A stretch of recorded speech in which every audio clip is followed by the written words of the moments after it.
Well, hello everybody. Welcome to another live stream on History Fight podcast. And today I'm joined by Professor Amy-Jill Levine. And today we'll be discussing the Gospel of John, a beginner's guide to the way, to the truth, and the life. This is a new book, and the link to go purchase the book is in the History Valley Amazon affiliate link in the description below, and it will also be in the pinned comment as well. So thank you for joining me once again, AJ Levine. Always a pleasure to be with you. Thank you once again for joining me.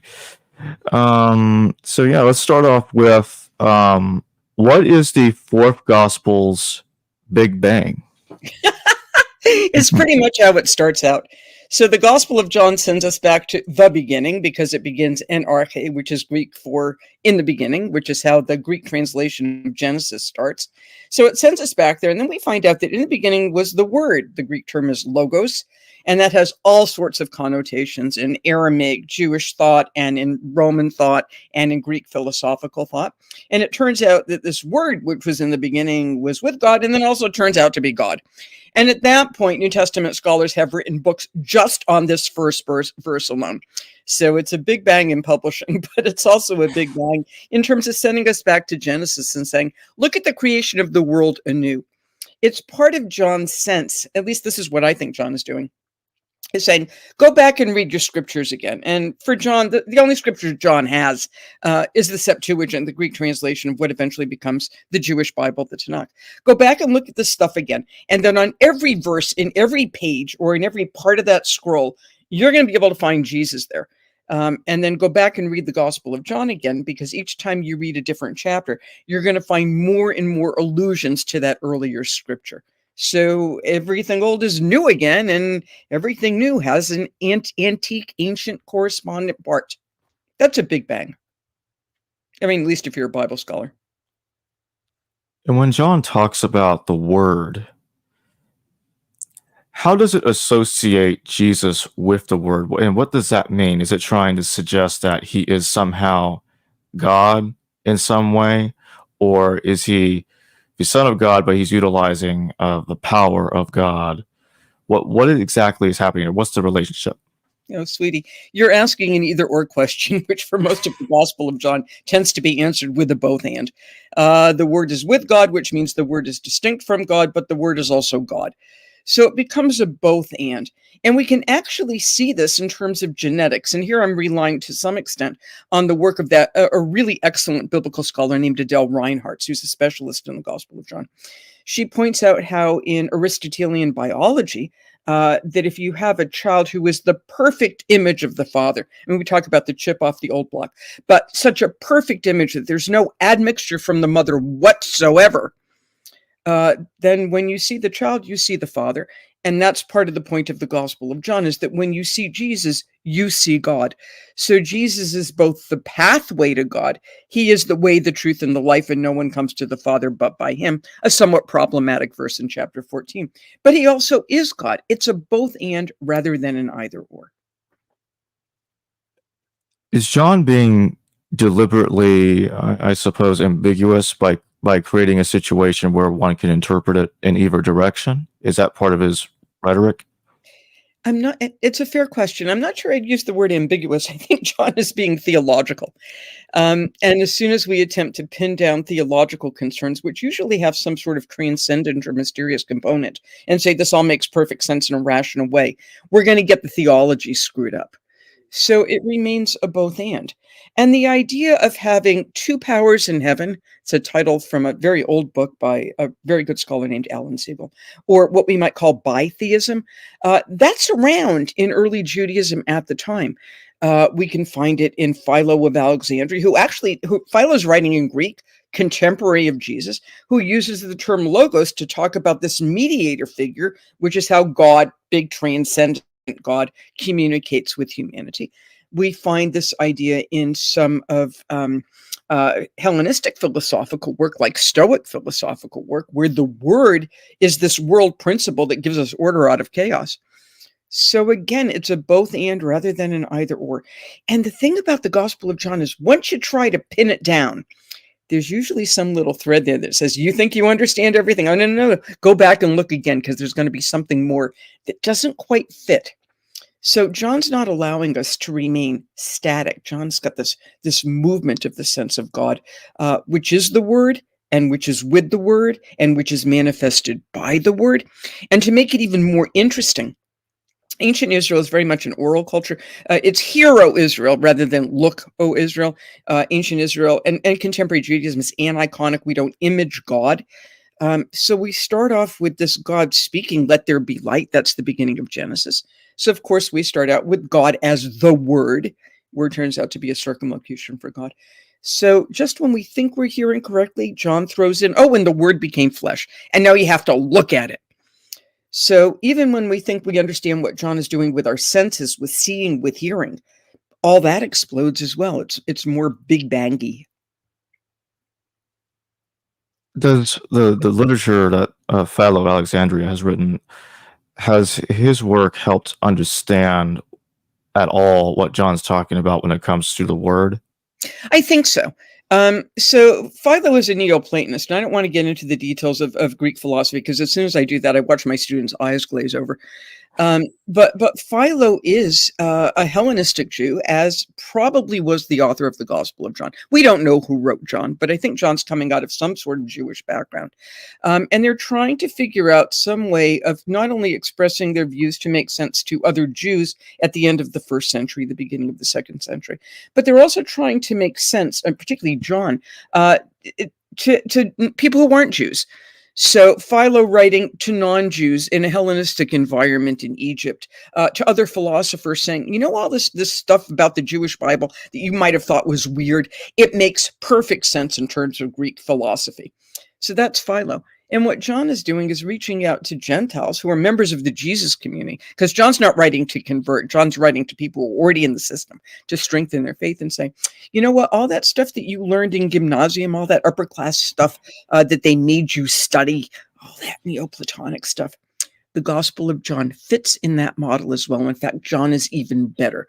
So for Philo, the scriptures of Israel are the best of philosophy.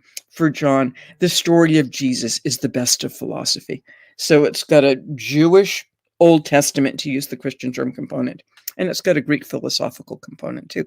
So when my friends say, oh, no, nobody in Judaism would say the Word was with God and the Word was God, Philo comes pretty close. The part where Jews might say, got a little bit of a problem with you, John, is when John says the Word became flesh. But it couldn't have been a problem to all Jews, because I think John is a Jew, and I think there were Jews in John's reading environment, and for them, that made sense too.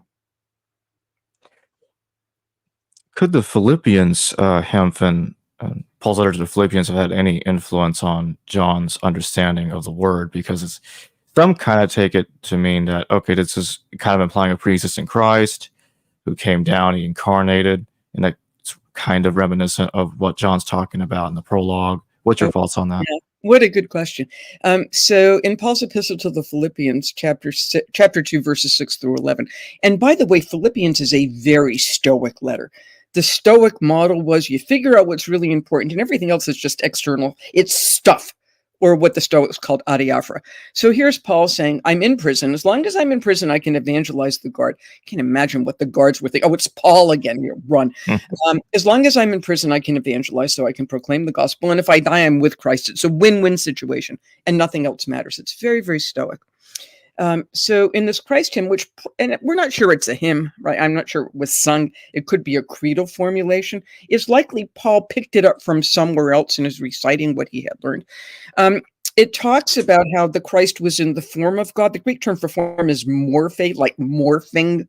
And then didn't want to hang on to that God stuff, didn't feel the need to grasp it, but emptied himself.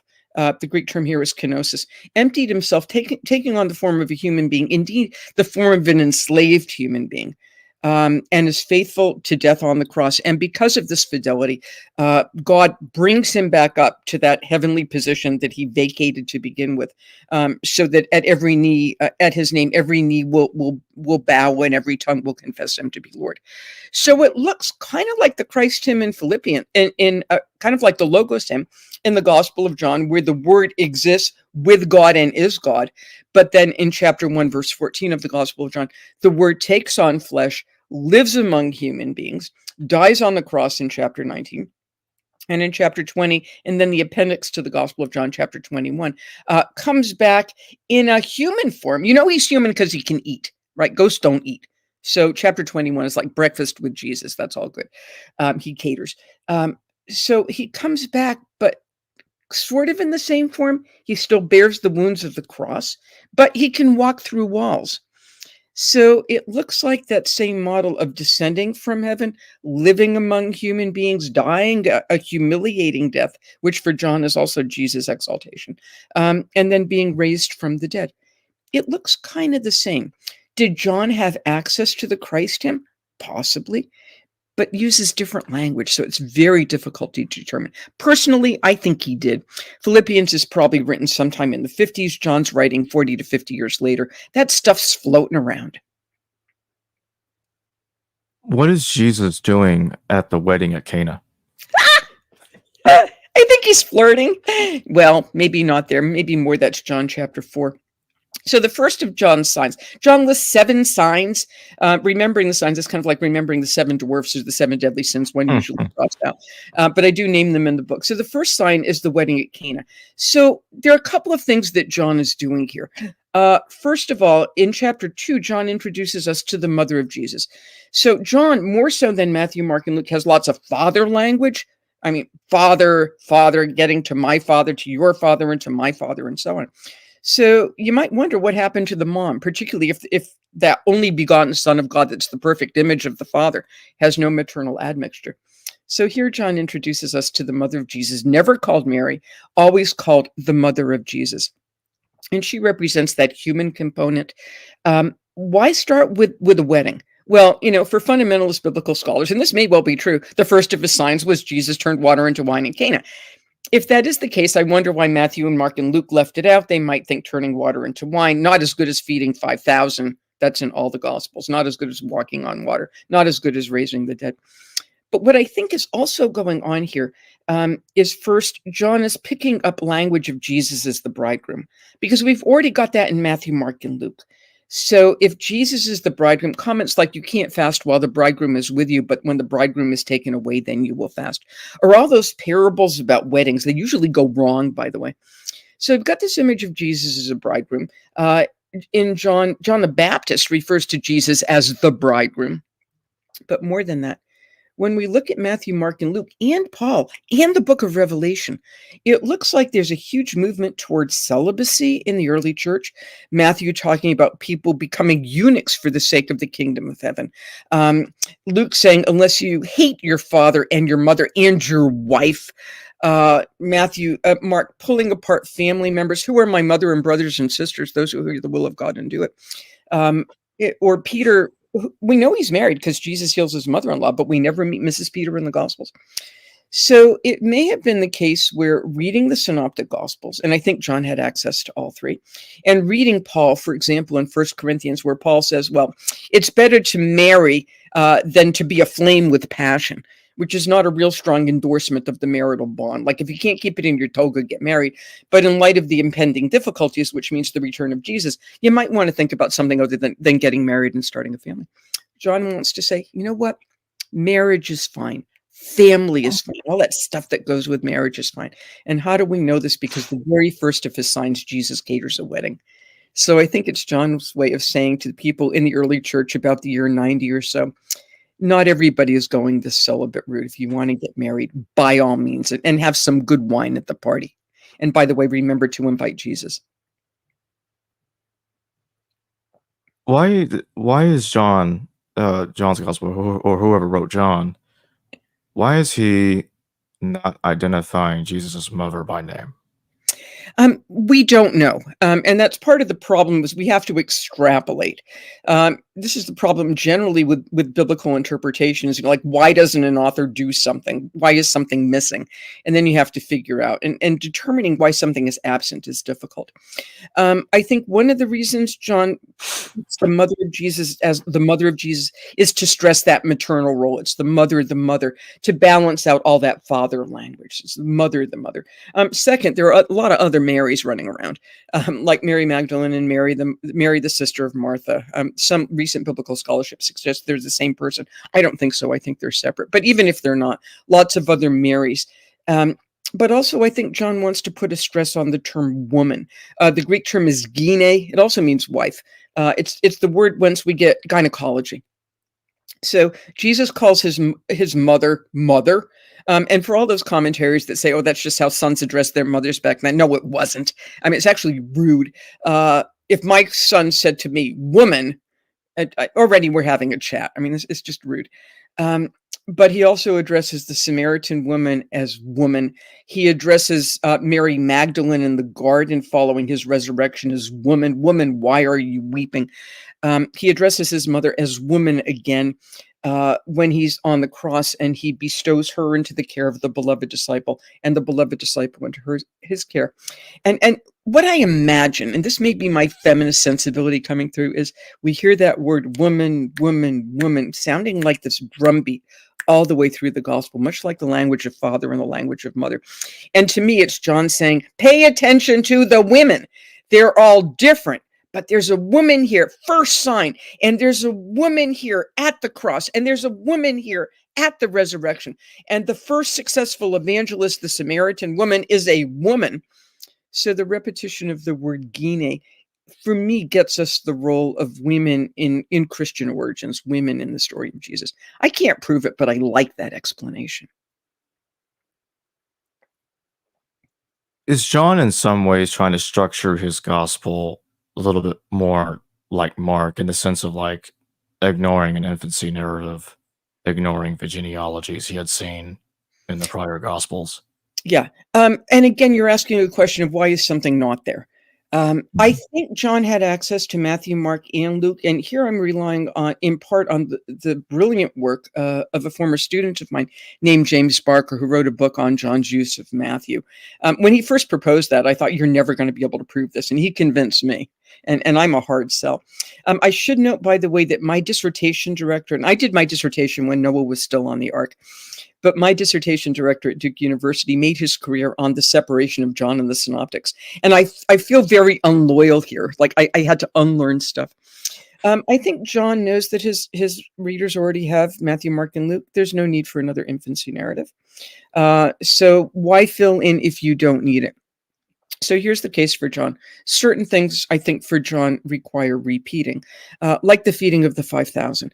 But for John, that story is now enhanced, and only in John's gospel, with what might be called Eucharistic language. So rather than have the Last Supper in the Synoptics, where you have, this is my body and this is my blood, John removes that from the Last Supper scene and puts it onto the feeding of the 5,000, as if the Eucharist is not just for a group of disciples at the end, but for 5,000 people, for everybody.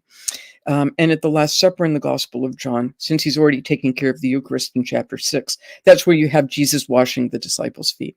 So I think John didn't think he needed another Christmas story. What he needed was to take his readers back before John the Baptist, which is where Mark starts, and back before the conception of John the Baptist, and then the conception of Jesus, which is Luke, and back before the conception of Jesus in Matthew, and say, let's get him back right to the beginning of time. So it's a different way of doing the infancy narratives. It doesn't erase what's in Matthew, Mark, and Luke. I think it enhances it more. I think in part what John is doing is taking some of those elements in the synoptics that might have sat uncomfortably with some readers and fixed them. For example, we only meet Mary and Martha elsewhere in the Gospel of Luke, just 4 verses in Luke chapter 10. And in Luke chapter 10, Mary and Martha never talk to each other. And it looks like they don't get along very well. Well, when we get to John 11 and 12, they are best friends, as if to say, don't worry, readers, it's fine. They got along really well. In the Gospel of Matthew, in the mission discourse in chapter 10, Jesus tells his disciple, don't go to the Gentiles, don't go to the Samaritans. And we don't have a Samaritan mission in Luke until we get to the book of Acts, Luke volume 2. And Mark never mentions the Samaritans. So what does John do? Well, Jesus evangelizes the Samaritans on his own with the help of the Samaritan lady in chapter 4. The disciples are out buying lunch, as if to say, no, Jesus cared about the Samaritans too. He's there. Don't worry about it. So not only should we be reading the Gospel of John in light of the Jewish scriptures, we should also be reading the Gospel of John in light of Matthew, Mark, and Luke. And even in those juxtapositions, we begin to see new things. When you look at the 7 signs in John's Gospel, in your view, is there any basis for supposing a sign source that was before? There Or could have been. not really? Well, I mean, there could have been. How would we know? Having 7 signs makes sense because 7 is a good biblical number. Having 8, people would have said, oh, well, the 8 signs because this represents something, or the 9, this represents something. We Bible scholars are great at figuring out symbolism after the fact. There may well have been, or John could have said, I need this miracle, this miracle, this miracle, and this miracle, some of which are not in the synoptic gospels at all, like the raising of Lazarus, some of which look like synoptic stories. The second sign is the raising of the royal official's son, which looks very much like the raising of, he's either a son or probably an enslaved boy belonging to a Roman centurion in Matthew chapter 8 and Luke chapter 7. So retell the story, but instead of thinking, oh, Jesus was doing work for Roman centurions, we'll just make him a royal official and we can worry about what kind of official he was. Get the army out of there. Did John just count up to 7 and give us that? Absolutely no way of knowing. But could there have been? Sure. How do you prove it? Very unclear. Any more than we can prove that there was a source for Jesus' miracles or Jesus saying in the synoptics. I should note, by the way, that I have become something of a Q skeptic. So although biblical scholars will frequently say that Matthew and Luke had access to source material that's not in Mark, like that gives us the Our Father prayer, for example, or the extended temptation narrative, or that story about the centurion's slave boy or servant. The more I think about it, the more I think Luke had access to Matthew and that John had access to all 3. Biblical scholars, we don't know. And there's no compelling argument going one way or another in terms of who's using a source, what source they were using, or how indeed we separate what might be traditional material, something the evangelist received, from redactional material, something the evangelist added in on their own, because they're creative authors.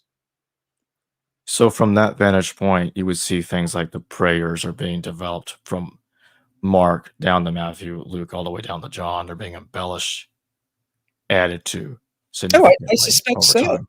time. I suspect so. We've already got 2 different versions of the Our Father prayer, a longer one in Matthew, a shorter one in Luke. Luke doesn't have our. Luke just has Father. Our sounds much more Jewish, Avinu, or in Aramaic, Abuna. Luke, perhaps writing to more Hellenized people, didn't need the Our Father, just Father, that royal sense. All stories are embellished, but in which direction? And this is following some very early work by a biblical scholar named Ed Sanders, E.P. Sanders, who wrote a book called Tendencies of the Synoptic Tradition. He said, well, this looks like it's been embellished, but this looks like it's been compressed and stuff gets left out. So on the one hand, it looks like, just to use Matthew and Mark as an example, most biblical scholars think Matthew used Mark as a source. That's not terribly controversial. A few do not. But Mark's stories tend to be longer than Matthew's stories. So Matthew may be embellishing Mark, but at the same time, Matthew was editing Mark down, making the individual stories shorter, perhaps in part to add in more stuff and still be able to fit on one papyrus roll. We simply do not know. The best we can do is guess. For me, ultimately, with source criticism, I think John had access to Matthew, Mark, and Luke. So when I interpret John, I'm going to look at Matthew, Mark, and Luke and say, what do I think I know, and what does John change? And even if John did not have access to that material, that still becomes a faithful way of reading the Gospels today. When readers pick up a copy of the New Testament and they start with Matthew, they get to Mark, which they read quickly. They get to Luke, which has more interesting stories in it. And then they get to John. So even if historically John did not have access to that material, readers subsequently do, and therefore that type of juxtaposed reading is a legitimate form of biblical interpretation. Is John generally trying to restrict the ministry of Jesus down to Judea and Samaria, and he never goes outside? Oh, he spends a lot of time in Galilee. I mean, Jesus is in and out of Galilee in the gospel. Is there a wedding at Cana in Galilee, chapter 2? Foop, next thing he's in Jerusalem making a mess in the temple. Foop, he's back in Galilee. Then he has a nice schlep through Samaria. Then he's back in Galilee. Then he's back in Jerusalem, in and out, in and out. He doesn't spend a whole lot of time in what might be called Gentile territory. We don't have that scene that we do have in the synoptics of Jesus going over to the Decapolis. That's where he exorcises a group of demons who self-identify as legion into a herd of pigs, and the pigs go over the cliff. But on the other hand, only in the Gospel of John are we told that when Jesus is in the temple, and again, he's in not of the temple too, that a group of Greeks want to see him, and oh, now my hour has come. So Jesus doesn't have to go to the Greeks. They're coming to him. But again, if people in John's audience have copies of Matthew, Mark, and Luke, they already know the story of Legion. If they have Matthew and Mark, they already know the story about Jesus heading up to the region of Tyre and Sidon, where he meets the lady whom Mark 7 calls a Greek, a Syrophoenician by birth, and Matthew in chapter 15 calls a Canaanite. They got those other stories. John has a different story to tell. What kind of prayers does John's gospel have specifically, and are they largely different from the synoptic gospels or largely the same? John's Jesus is substantially different. For the most part, in the Gospels, Jesus teaches in pithy sayings, like parables or a controversy story, or gets off like really good one-liners. And even when we have collections of Jesus sayings, as we do in, say, Matthew's Sermon on the Mount, Matthew 5 through 7, Matthew's big 5 teaching discourses, things tend to be fairly self-contained. And even with those discourses, you can get a sense of here's a chunk of material, here's a chunk of material, here's a chunk of material. And Matthew has nicely seamed these together. In John, Jesus just talks. And those Last Supper discourses, he talks. And he talks, and then he says, come, let us go hence. And then he talks on for another 2 chapters, and substantially repetitious. So it took me a long time to work my way through the Last Supper discourses because I kept falling asleep. Like, haven't I heard this again? But then I thought, well, what if we listen to John like we would listen to a symphony, where you have the same theme being repeated, but it's repeated in a different key or with different timing, or on different instruments. And each time it's just slightly different. So I started to look at some of these long prayers in the Gospel of John, these long speeches, as a type of symphony, as a type of art form. And as soon as I started doing that, instead of being the academic and saying, well, what does this verse mean? And what does this verse mean? And what does this verse mean? John took on a whole new depth of interpretation. Here, I find it helpful either to have a tape of somebody reading the Gospel of John, or even to read it out loud ourselves. Because in antiquity, people aren't reading. It's not like there's a lending library in every single village. Most people are illiterate. That's why we have scribes. Scribes are your professional literate class. So that when people encountered the Gospel of John, they would have heard it. So in the beginning really was the Word. So how do you recite these long prayers, these long discourses? And when we think about this as a form of music or as a form of performance, it becomes much more interesting. But it's quite different style. And so what about the man born blind? Does this parallel the healing of the blind man at Jericho? Is one story kind of trying to usurp the other? Or echo them. Again, different instruments with different themes. Jesus heals a number of blind people. We have in the Synoptic Gospels, as Mark, the healing of a fellow called Bartimaeus. So he's sometimes called blind Bartimaeus. Bar means son of. Timaeus is a name. It means honorable one. It's also a dialogue by Plato. So I do wonder in my more fanciful moments if Mark is suggesting to us, or whoever invented this story, that Greek philosophy is unable to guide us. How do we get true light? We have to do it through Jesus rather than philosophy. Can't prove it, but I find that name Timaeus really interesting. But here we have another healing of somebody else who was blind. This fellow was congenitally blind. We do not know if that is the case with the fellow on the road to Jericho. And part of Mark is actually framed by healings of 2 blind people. You have the fellow at the in Mark, right outside of Bethsaida. The fellow who Jesus heals him once, and he says, Jesus says, can you see? And I see people, but they look like trees walking. Well, that suggests that he was not congenitally blind, because he has to know what a tree is, right? And then Jesus has to heal him again. And that's Mark's way of saying, for the following confession at Caesarea Philippi, where Peter gets the right identification of Jesus. Oh, you're Christ, the Son of the Blessed. But then he gets the wrong job description. When Jesus says, I'm going to die, Peter says, no, you're not. So it's like the guy who sees men like trees walking. He sort of sees, but he doesn't see clearly. And he's only going to see clearly when he recognizes the need for the cross. John is doing something different here in chapter 9, and I find it more helpful, as I did in the book, to pair the story of the healing of the blind man in John chapter 9 with the healing of the man who cannot walk, the paralyzed guy, in John chapter 5.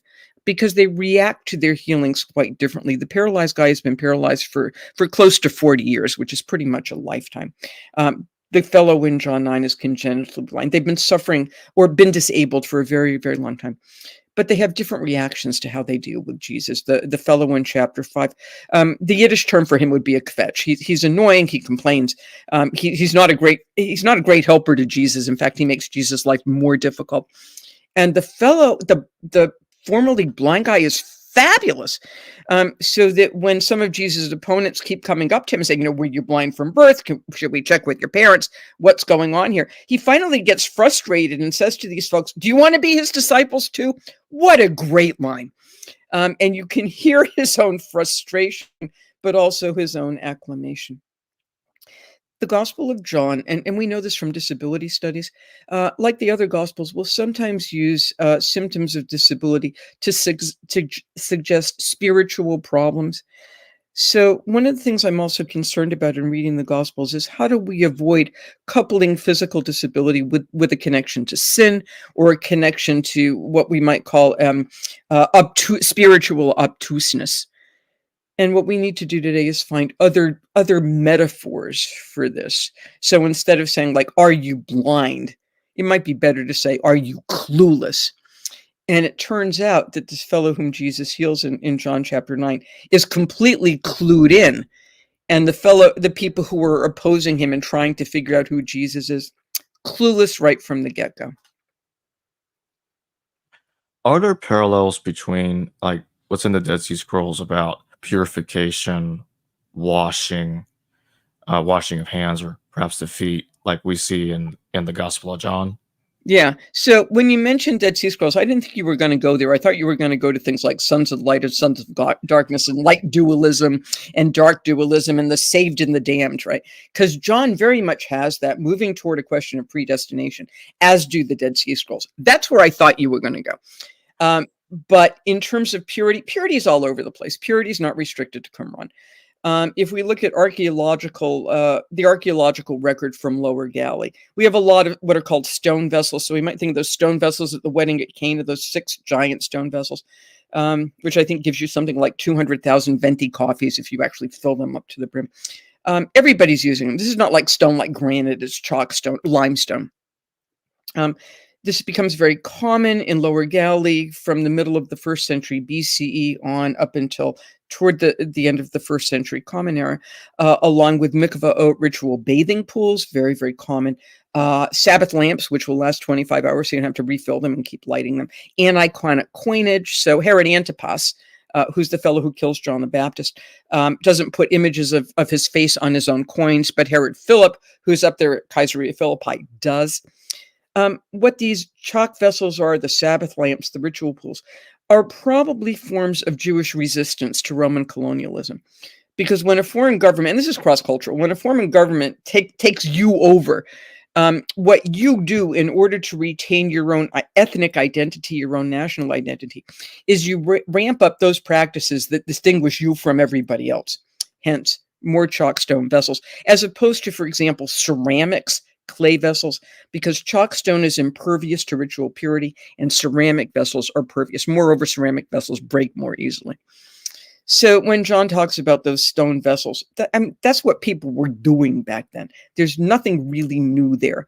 Nor, by the way, is John doing away with any sort of Jewish purity laws. So I have heard countless sermons and read countless commentaries that say when Jesus says it's actually the mother of Jesus, who says to the caterers, their diakonoi, which is where we get the word deacon, like, do whatever he tells you, because she knows. And he says, fill the stone vessels, and they go and fill it. That means that they're already empty. Everybody's already washed. The party is in full swing. Jesus is not doing away with purity laws at all. That's not his concern. Now, I do want to ask about the sons of light and the sons of darkness, because that was going to be my next question. I kind of figured. Yeah. I think John is dualistic, and I think John is moving into predestinarian language. John is very much interested not only in God the Father, but Jesus as the Son. And for John, it is only through the Son that one can have a relationship with God the Father. And if you don't have a relationship with the Son, then you don't have a relationship with God the Father. Now, how do you get that relationship? Because the Son calls you. So what happens if you're not called? And this is John's language to Nicodemus in chapter 3. Where Nicodemus, he's a Pharisee, he's a leader of the Pharisees. He's having a chat with Jesus. It's at midnight because John's playing with light dark imagery. So Nicodemus, I'm not sure he ever gets it. At the end of the gospel, Nicodemus and Joseph of Arimathea, and Nicodemus is only in John, not in the other gospels. Nicodemus and Joseph of Arimathea bury Jesus with 100 pounds of myrrh. That's a lot of myrrh. So they're thinking he's going to be dead for a long time, and the myrrh is designed to keep away the stink of a rotting corpse. Something, by the way, John talks about at the raising of Lazarus in John 11, when Jesus tells Martha that Lazarus is dead. He's been in the tomb for 4 days. It's hot in the Middle East. Jesus tells Martha to command that the stone be removed, and Martha says, but there'll be a stink. I think the King James Version is, Lord, he stinketh, or it stinketh, which is a great line. That's John playing with our senses, by the way. So Nicodemus comes at midnight. He's not going to get it. And Jesus explains that you have to be born again. You have to be born anew, or born from above. It's a pun in Greek, by water and spirit. And that's how you become a child of God. Nicodemus wasn't called. He doesn't get it. He takes Jesus literally. How do I crawl back into my mother? That's born again. It's not what Jesus is talking about at all. So I think John is predestinarian, and although John makes it very, very clear in that very famous verse in chapter 3 that God so loved the world that he gave his only begotten son. But it turns out that the world, the Greek word here is cosmos, the world rejects Jesus, and the world rejects the followers of Jesus. And more in the Gospel of John, the Jews, or if you prefer Judeans, the Greek is Judaioi. The world and the Jews represent the people on the outside, and the followers of Jesus become the new sons of God together with Jesus as his brothers. It's like the Dead Sea Scrolls. It's predestinarian. It's very disturbing, and here I much prefer the Synoptic Gospels. When you look at the character of Nicodemus, does it come off as historical or a fictional embellishment, introducing this character into the scenario of the burial of Jesus? Yeah. Well, I mean, he's there twice before that. So we meet him in chapter 3. A little bit later, we see him again when he complains about, in effect, people condemning Jesus without a fair trial. And he said, we don't do that in our law. That's not the right way of going. But he never quite gets it. Could he be based on a real character? Absolutely. The earliest work on this was done by a British biblical scholar named Richard Bauckham, in a book called Jesus and the Eyewitnesses. There is a figure who shows up in early Jewish literature called Nakdimon, which sounds it is Aramaic, which sounds very much like Nicodemus. He's very wealthy. The family is quite prominent. They're there at the destruction of Jerusalem. So could Nicodemus be based on a real character? Sure. Any of the figures in the Gospels could either be real characters or be based on real characters. The problem is we have no good way of sorting these things out. It could be a name that was known to John. It could be a real person, but the Nicodemus that we have in the Gospel of John, it does nothing that the original Nicodemus would have done. We simply do not know. And here's just another example of how those things work. In the Gospel of Luke, we have a parable. And by the way, there are no parables in the Gospel of John, just in Matthew, Mark, and Luke. But there's a parable in Luke, usually called the parable of the rich man and Lazarus. And in this parable, the rich man, who doesn't care about charity giving at all, winds up in hell. And Lazarus, who had been placed by the rich man's gates and just, would have been happy with the crumbs that fell from the rich man's table. He's ill, he's weak, he's poor. And he winds up, when he dies, in the bosom of Abraham. That's the King James language, but it's like the heavenly high rent district. And you can see each other between heaven up there and hell down here. It's like you can see. So the rich man who's down here in hell, and he's very, very thirsty, calls up to Father Abraham. That's father language again. Tell Lazarus to dip his finger in some cool water. He's still thinking of Lazarus as some sort of slave. And Abraham says, and it can't. The chasm, that's the Greek word. The chasm is too big between where you are and where Lazarus is. So the rich guy says, well, Father Abraham, send Lazarus, still treating Lazarus like he's enslaved. Send Lazarus, tell my brothers that they need to get with the program because otherwise they're going to wind up in hell. And Abraham says, listen, they already have the law and the prophets. They've already got the Torah and the Nevi'im. They got the Jewish Bible. They got what they need. And the rich guy says, yeah, but if somebody comes back from the dead, maybe they'll pay attention. And Abraham says, even that's not going to work. Lazarus is the only named character in a parable. Only one. And now I go over to the Gospel of John, chapter 11, and I have a story about a guy named Lazarus who comes back from the dead. And because of his resurrection, that's when we begin to see a split among Jews, with some believing in Jesus and others going off and telling the Pharisees and the high priests. And it's because of the raising of Lazarus that the plot to put Jesus to death in the Gospel of John starts taking shape. In other words, for John, even if somebody named Lazarus came back from the dead, you're still not going to be able to convince people. So, did John develop the story of Lazarus on the basis of the parable? Was there a fellow named Lazarus? Did the guy in the parable get named Lazarus because of what's going on in the Gospel of John? There's no clear way of sorting this material.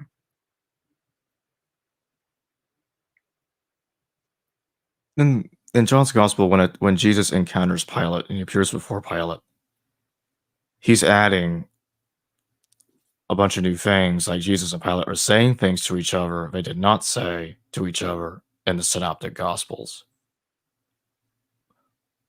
What do you think is happening there? I'm reminded of Mel Gibson's Passion of the Christ, where the question is, what language are they going to talk about? And it's brilliant Latin. So Jesus is pretty much silent, and he doesn't want to deal with Pilate anyway, because in the Synoptic Gospels, Jesus has to go to the cross. And that's also the case here. But what John will do is reintroduce other Johannine themes and bring them into this trial before Pilate. So Jesus winds up consistently in the Gospel of John testifying on his own behalf. And the best line, there's a very long scene, but with Pilate running back and forth, talking to the Jews, going back in, talking to Jesus, talking to the Jews. Kind of funny. There were two lines that I really like here. One, Jesus says, if you understood the truth would set you free. And Pilate looks at Jesus and says, what is truth? And it's a brilliant scene because all the way through the gospel, Jesus has identified as the truth. So Pilate is literally looking into the incarnate truth and he can't see it. And I just think that's brilliant. And there's another line that I find more disturbing, but I think this is what's going on here. Pilate's trying to get out of this because he thinks Jesus is innocent. And this is the case in Matthew, Mark, and Luke as well. Pilate keeps looking better and better. By the time you get up to John, Pilate becomes almost dateable. Pilate says to Jesus at one point, look, I'm not a Jew, am I? Your own people turned you over to me. What's the deal? Well, on the one hand, Pilate isn't a Jew. He's a Roman governor, right? He's a pagan Roman governor. On the other hand, given Johannine dualism, where you have the opponents of Jesus and the people who are on Jesus' side, or the children of light and the children of darkness, the Jews are on the children of darkness side for the most part. So in an ironic sense, when Pilate says, I'm not a Jew, am I? As soon as Pilate agrees to send Jesus over to the cross, Pilate becomes the quintessential Jew. And that's how John, I think, plays with language. So that you think you know where you are at the beginning, but by the time you get to the end of these stories, and again, the chapters are very, very long, and the discourses with Nicodemus, with the Samaritan lady at the well, with the fellow who was congenitally blind in chapter 9, these discourses go on for a very, really long time. So when you get to the end of the chapter, you go back to the beginning, you say, oh, I thought this is what was happening, but I was wrong. I thought this was just a healing narrative. It turns out to be a Sabbath controversy. I thought this was about so-and-so who never got it, but he got it perfectly. I thought this is what this word meant, but now I'm at the end of the chapter and the word means something completely different. And that's John tantalizing us, getting us to think more broadly, more fully, playing with language, playing with imagery. So the text is absolutely brilliant as a piece of literature. How does the pool of Siloam symbolize new life? Ah, well, we have this idea of washing anyway, and it may well have been a mikveh, a form of ritual bath. It was probably used at the holiday of Sukkot, which has water libations. We know where it is, which is actually pretty cool. We can go see the porticos. So here, John seems to know Jerusalem geography really pretty well, which is in part why biblical scholars today think that John rests on pretty good historical evidence. We used to think that John was just like the spiritual thing. The author of the Gospel of John knows Jerusalem and knows certain materials. So what we have here is a sense of rebirth. And a recognition of all the water symbolism that's happened in the Gospel of John by the time we get up there, from turning water into wine at Cana, from the baptism right in chapter 1, from the Samaritan lady at the well. So we have all this water imagery and water turning into wine, and Jesus on the cross bleeding out blood and water. And the Pool of Siloam participates in all this water imagery. So yes, it's an architectural place that you can visit, and it's probably a ritual bath, and it was probably connected with the temple, and it probably had something to do with the holiday of Sukkot and water libations. And now it becomes a place where people can find healing, and people can go from being clueless to being clued in. So even when we think we understand what a piece of property is doing, John's going to overload it with symbolism. So it's John. Once you think you've got everything down, you just read to the end and you go back and you start seeing new things there. You can dip your foot into it differently each time, to paraphrase Heraclitus. What's the woman called an adultery all about, and was this added later? Well, it's clearly added later because it doesn't start showing up until the 4th, 5th century. So it's not in the early comments that we have in the gospel, copies we have of John. And sometimes it actually shows up in copies of Luke where it seems to fit better. So I mentioned earlier that the synoptic gospels, you tell a story, you're done with the story. You tell another story, you're done with the story. This is a nice short story, right? And here it is plopped at the end of chapter 7, the beginning of chapter 8. You can take it out and John flows perfectly fine without it. And it looks like a synoptic story. So what's going on here? Well, this is the one where we have that famous line about a woman who's been caught in the act of adultery. The question, Pharisees pose a question to Jesus. She's been caught in the act of adultery. Moses says she ought to be stoned. That's the penalty for adultery. What do you say? And this is where Jesus winds up saying, let the one without sin cast the first stone. Okay. The first thing on this is we got to clear out all this nonsense that's crept into Christian preaching over the past 2,000 years. First of all, they're not about to stone her. They're not carrying stones. They don't have stones in their pockets. They don't even have pockets. And if you think about their dropping their stones one by one, that's Hollywood. That's not the Gospel of John. They're not carrying stones. Moreover, they're in the temple, which is not a place of execution.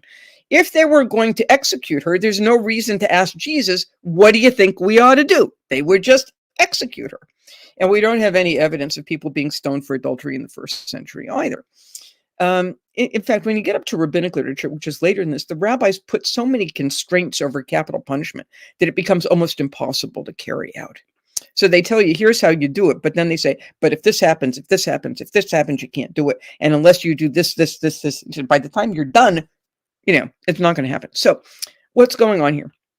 This is what we might call an honor challenge, very similar to the scene in Mark chapter 12 in Parallels, where Jesus is in the temple and people are asking him trick questions like, should we pay taxes to Caesar? These questions, if you come up with a yes answer or a no answer, you're going to get into trouble. Or here's a multiply married woman, whose wife is she in the resurrection? And Jesus says, you're asking the wrong question. So if Jesus were to say, yeah, stone her, first of all, they're going to say, we don't do this, you're a barbarian. And second, they're going to say, wait a minute, we don't have the authority to engage in capital punishment. That's up to Rome. So now you're being a barbarian and you're against Roman law. And if he says, don't stone her, they're going to say, by what authority? You're going against the Torah of Moses. Pharisees would have had what eventually becomes the oral law, the tradition of the elders that says, here's how you do this. So they're trying to trap him. Jesus knows they're trying to trap him, and he's just not going to play the game. So he persents, and he starts doodling on the ground. My friend Chris Keith, fabulous biblical scholar, suggests that the only other place where we have a reference to writing with your finger is when God writes with his finger the Decalogue, the commandments on the stone tablets to Moses. This is kind of I think Chris is right. I think this is a God image. I used to think that he was playing hangman. Other people thought he's like writing the sins of the people who were there, whatever. And finally, he sits up and he looks up and says, "Let the one without sin cast the first stone." And then they all drop their stones, or they don't drop their stones; they just all go away. Normally, this is looked at as Jesus forgiving the woman. He never forgives her. He never says, "I forgive you," nor could he. That's not his call. That's the concern of the husband and the broader community. What he says to her is anybody condemning you? And she says, "No." And he says, "Well, I don't condemn you either. Just don't go do it again." And we have no idea what happened to her.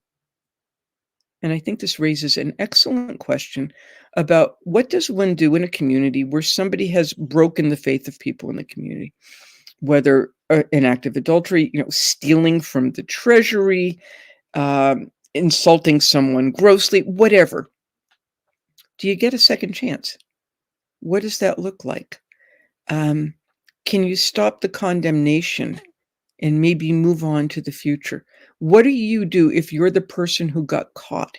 What's your future like? And I think that story in John is opening up those wonderful questions. Some of the early church fathers really did not like this story because it looked like you could commit adultery and get away with it. So they were a little worried about this. I think it's a brilliant story that fits very nicely within the synoptic tradition in the sense of a good Jesus story that helps us ask the right questions without giving us a firm answer, because there's no really good answer here. What role exactly does Mary Magdalene and the Doubting Thomas play in John's Gospel? Oh, poor Doubting Thomas. Because we don't talk about denying Peter, right? So Doubting Thomas, I think what Doubting Thomas represents, and here I put my historian's hat on, we have the Gospel of Thomas, we have the Acts of Thomas, and other texts attributed to this Thomas figure. And in the Thomasine, that would be the adjectival form. In the Thomasine literature, or the Gospel of Thomas, or it's more broadly called Gnostic texts, it's a conflicted term, but it's a good catch-all. In these Gnostic texts, the idea is that as soon as you know the secrets of salvation, you can work out your own salvation. The cross is not really important. And not all people who were part of this Gnostic tradition or more docetic tradition even thought that Jesus died. That wasn't important. It was that special knowledge that he conveyed. So back in chapter 14, Jesus is having another one of his long chats with the disciples. And a fellow named Judas, not Iscariot, asks a question. Kind of like that name. It's like Adolf, not Hitler, Judas, not Iscariot. And Thomas asks a question. He says, "Show us the way."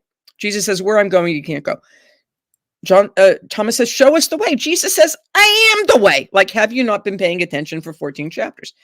So that sounds to me like the Gospel of Thomas. Show us the way. Give us that secret teaching so we can work it out on our own. And Jesus is saying, "Oh, no, you got to do it through the cross." So what better than to have Thomas in John 20 missing the first resurrection appearance, showing up a week later. He gets the news from the guys. Jesus is back from the dead. And Thomas says, "Oh, I'm not going to believe it unless I can put my fingers in the holes where the nails went in." That's crucifixion, dead body coming back.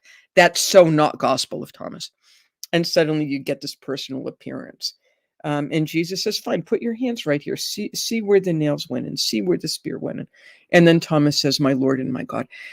So Thomas, I think for John, represents those folks who didn't want to go the way of the cross, didn't want to get to glorification through suffering, just wanted a direct route to glorification. He says, you guys, you're wrong. Your Thomas guy was wrong, and you're wrong too. So that's what I think Thomas is doing. Moreover, Thomas brings us back to this question of hearing versus seeing. So Jesus says to Thomas, "Good on you, Thomas. Blessed are you, because you have seen and now you believe. More blessed are those who have not seen and yet believe." And that takes us back to hearing. In the beginning was the Word. It takes us back to the time when Jesus ascends to the Father. The Holy Spirit comes down, Jesus goes up. He's not here anymore. How do you encounter that presence? Well, just as Jesus is the perfect image of God the Father, so Jesus' followers, now called brothers and friends, become the image of Jesus, and one encounters him through their proclamation. Not quite through what they look like, but close enough. In terms of Mary Magdalene, she's paired with Thomas in the Gospel of John, chapter 20, because chapter 20 at the beginning is Mary Magdalene at the tomb. She goes out to the tomb. The body's not there. She's upset. She runs and tells the beloved disciple and Peter, which means she knows where they are. They believe her enough to have a foot race there. Peter gets there first, but the beloved disciple goes in, and John says he believed, which raises the question of what does he believe? Like the tomb is empty? Good. And then they go back home. Now, if I thought Jesus were raised from the dead, I would not just go back home. I would probably, get on the phone and call some people, or maybe text. And Mary's hanging out there, and she looks in the tomb, and she sees a couple of angels. And they say to her, woman, that's that woman language again. Why are you weeping? He says, they've taken the body of my Lord. Says, let me know and I'll go claim it. Back in the distance, and she's crying, and it's not quite dawn because as soon as the sun comes up, she's going to be walking in the light. So it's just a matter of waiting till the sun rises. She sees in the distance a fellow. She thinks it's the gardener. And she says, tell me where you've taken him. And by the way, the scene is in a garden, which sends us, of course, back to the Garden of Eden. And he calls her by name Miriam, and she responds in Aramaic, Rabboni, which means my teacher. So what John is doing here is playing on another literary convention. Just as the story of the Samaritan woman at the well reminds us back in the scriptures of Israel of meeting your wife at a well, like Abraham's servant and Rebecca and Jacob and Rachel and Moses and Zipporah. So the story of Mary Magdalene mistaking Jesus for the gardener in this resurrection scene, that's the Hellenistic romance. Hellenistic romances are those stories that Shakespeare cribbed from for most of his comedies, but the easiest way of thinking about them is Romeo and Juliet with a happy ending. Lovers are separated. One thinks the other one's dead. There's a case of mistaken identity, but it turns out they're both alive. And what happens at the end of the Hellenistic romance is the lovers come together and live happily ever after. But then John explodes this convention too, because instead of coming together and living happily ever after, Jesus says to Mary, stop clinging to me, because I have not ascended to my Father and your Father, to my God and your God. Go tell the guys, go tell the brothers that I have been raised. So just when you think you have the lovers reunited, it's not a marriage. It's a proclamation. It's Mary becoming the apostle to the apostles. I think that's brilliant. All right, so we have some super chat questions. I'm Fish and Ty. Thank you for your super chat. You did discuss this earlier. Is Mary Magdalene also Mary of Bethany? But for that you need an entire hour with Elizabeth Schrader Pitzar, and she's done some brilliant work on that. Yeah, I've actually had her on before. It is brilliant. Fish and Ty, thank you for another super chat. Why do you believe? Let me start over on that. Who do you believe is the beloved disciple? Oh, people keep worrying about that. I've had some teachers suggesting it was Lazarus, because Lazarus is identified as he whom you love, right? That's the note from Mary and Martha to Jesus. I love he whom you love is sick, and then John tells us, and Jesus stayed 4 more days in the place where he was, right? It's like, hello, it's not what you expect. Some people think it's John, the brother of James. I think that's highly unlikely, by the way, but that's how tradition took it. A few people have argued that the beloved disciple is John the Baptist. I don't think so. Still others think he's a composite figure of the ideal disciple, much as we might look at Theophilus, the addressee in the Gospel of Luke in the book of Acts, oh, most excellent Theophilus, friend of God, as an ideal disciple, or a composite. I think he represents the authority on which the gospel stands. But whether that's a literary creation or not, that's another question. Hugo Chavez has done some very, very good work on this at UNC Chapel Hill. Could he be an invented character to give a sense of verisimilitude? Like, yes, this gospel, this fourth gospel, is just as legitimate as everything else. And here it's the beloved disciple who represents all this material. At the end of chapter 20, it looks like we have the ending of the gospel. Other things have been written, but this is written so you can continue to believe, or that you may believe. Different manuscript traditions can read differently. And then in chapter 21, which pretty much everybody agrees is an appendix, Peter points to the beloved disciple and says, what about this guy? What's going to happen to him?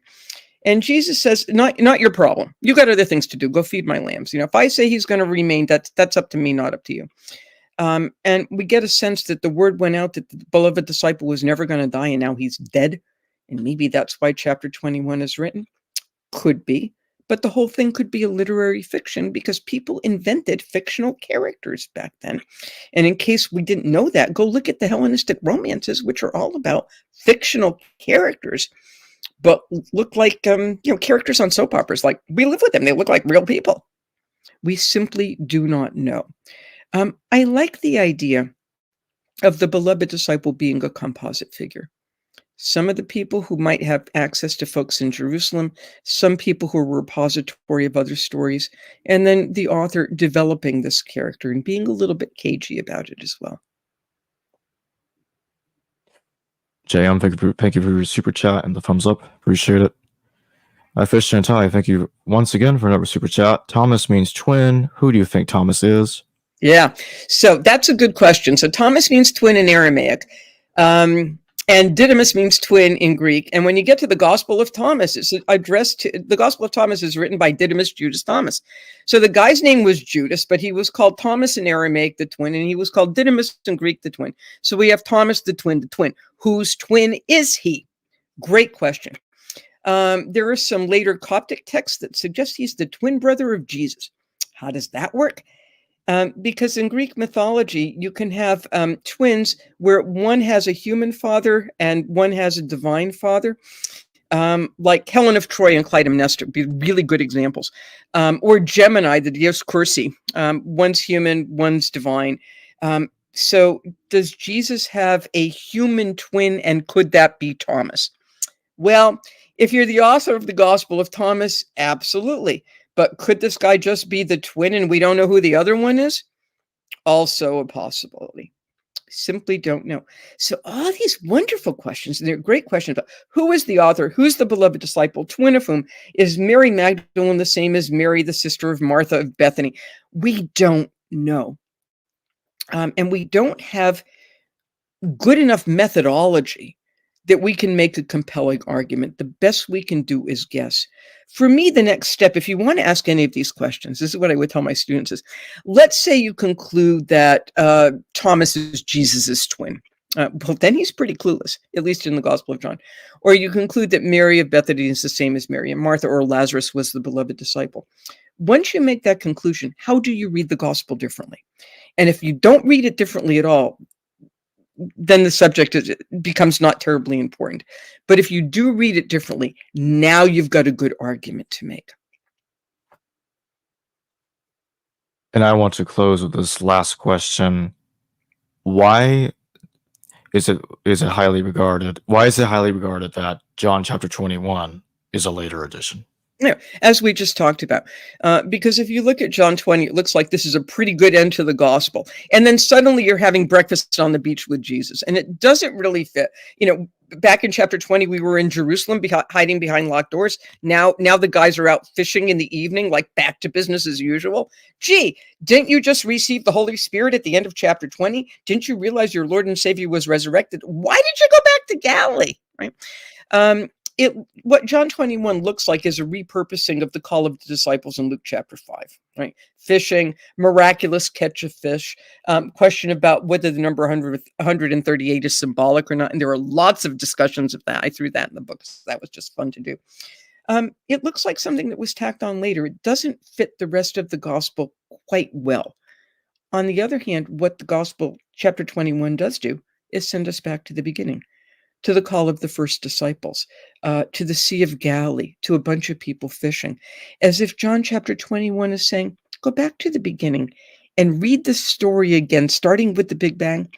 Read the story of the disciples again. Notice that here in chapter 21, Peter has been fully rehabilitated. So now we can watch Peter deny Jesus 3 times. And in chapter 21, he is well back into the system. We have a sense of what will happen to Peter because his death is predicted. We have a sense of what will happen to the beloved disciple. Now that you've gotten to the end of their story, go back and see the beginning of their story.